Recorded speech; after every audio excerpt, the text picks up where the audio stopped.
Bienvenidos todos a este espacio donde vamos a tratar el tema de la extinción de la acción penal. Primero debemos tener en cuenta lo que significa la palabra extinguir. Según la RAE, la Real Academia Española, la palabra extinguir viene del latín extingere, que significa hacer que cesen o se acaben del todo ciertas cosas que desaparecen gradualmente. Ojo con esta palabra gradual, significa que es un proceso gradual. Trayéndolo al ámbito jurídico, la extinción de la acción penal es la consecuencia que se deriva de las circunstancias específicas que luego de cometida la infracción se hace anular o desaparecer la acción penal. Recordemos, extinguere significa que se acaba. En este caso, se extingue, se desaparece la acción penal. De este modo, cesa el derecho del Estado de imponer una sanción, o sea, su poder de jus puniendi, de hacer efectivo o exigir su cumplimiento, ya que desaparece para el imputado la obligación de sufrir una pena.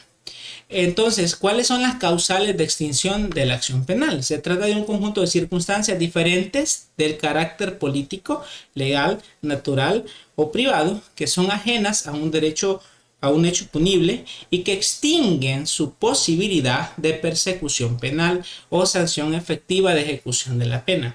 Estas se pueden dividir en tres grandes grupos muy importantes. Tenemos tres grandes grupos: las que actúan antes de la condena, las que impiden o interrumpen la ejecución de la pena y las que se aplican antes o después de la imposición de la pena, las cuales podemos categorizar como perdón o como amnistía. En los casos del primer grupo se tiene que son de carácter procesal. En los casos del segundo grupo se tiene que son de carácter sustantivo. Y en los casos del tercer grupo se tiene que son de carácter mixto. Significa tanto procesal como sustantivo. En el caso de las causales de extinción anteriores a la condena, puede considerarse como un obstáculo a la pretensión punitiva del Estado y tiene eficacia contra el proceso. Aquí lo que se pretende, y aunque no existiera al final el cometimiento del delito, pero existe la presunción, que es lo que da vida al proceso, lo que se extingue no es la acción, sino la pretensión punitiva del Estado, ¿verdad? Porque recordemos que hay una presunción de que se cometió un ilícito. Entonces, estas causales de extinción de la acción penal, lo que extinguen no es el ilícito en sí, sino la pretensión del Estado de poder confirmar que se cumplió ese ilícito. Artículo 31 del Código Procesal Penal nos dice que la acción penal se extinguirá por diferentes motivos. Nos da una lista de diferentes motivos, de los cuales son acreedores, según los tres grupos que vimos, de la extinción de la acción penal. Recordemos, ¿verdad?, de que ya el Estado no puede exigir o dar lo que es una condena o una pena porque se ha extinguido la acción o la pretensión. Tenemos los casos más emblemáticos, como por ejemplo la muerte del imputado, la prescripción por la autorización, número 3, ¿verdad?, por la autorización y cumplimiento del acuerdo de mediación o conciliación. 4, el código dice la amnistía. El 5 también dice por el pago del máximo previsto.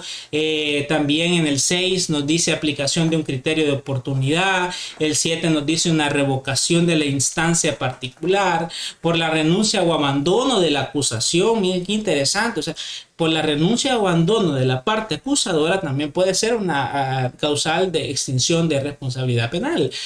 Por la muerte de la víctima en los casos del delito de acción privada, por el perdón de la víctima, nos dice el código, por el perdón de la víctima cuando éste esté previamente autorizado.